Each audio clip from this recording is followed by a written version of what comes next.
Samajwadi party को vote दिया। अब बताइए भैया कहां है? भैया एयर कंडीशन कमरे में बैठकर अपने फोन पर ट्विटर पर कुछ 280 अल्फाज लिख देते हैं कि मैं एनकाउंटर हुआ उसका कंडेम करता हूं।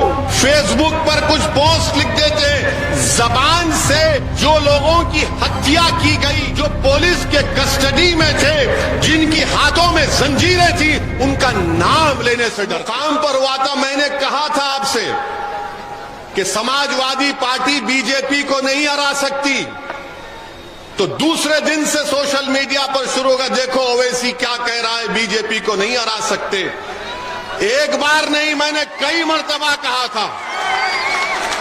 पूरे उत्तर प्रदेश के चुनाव में 160-170 सभाएं मैंने की थी।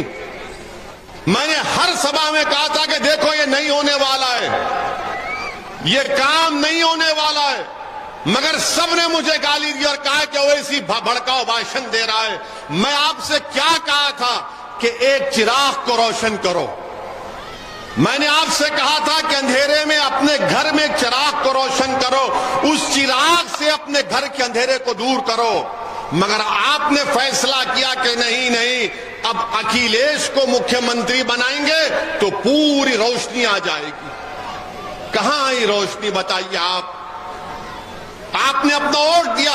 समाजवादी पार्टी की तारीख में मुस्लिम समुदाय ने इतना वोट नहीं दिया था। 85% मुस्लिम समुदाय ने समाजवादी पार्टी को वोट दिया। अब बताइए भैया कहां है? भैया एयर कंडीशन कमरे में बैठकर अपने फोन पर ट्विटर पर कुछ 280 अल्फाज लिख देते हैं कि मैं एनकाउंटर हुआ उसका कंडेम करता हूं। फेसबुक पर कुछ पोस्ट लिख देते हैं।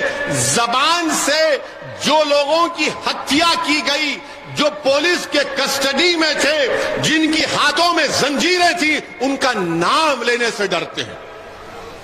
उनका नाम लेने से डरते हैं।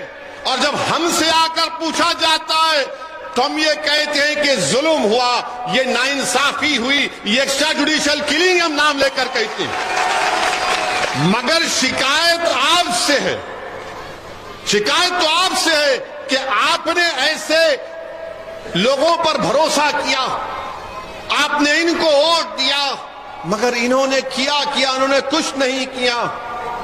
इसीलिए आपसे कह रहे हैं कि आप अपनी नेता को बनाइए, लीडरशिप को बनाइए। मैं यहां पर अपने आप के लिए नहीं आया हूं और अल्लाह मुझे जब तक भिजाएगा मैं आपके लिए आता रहूंगा।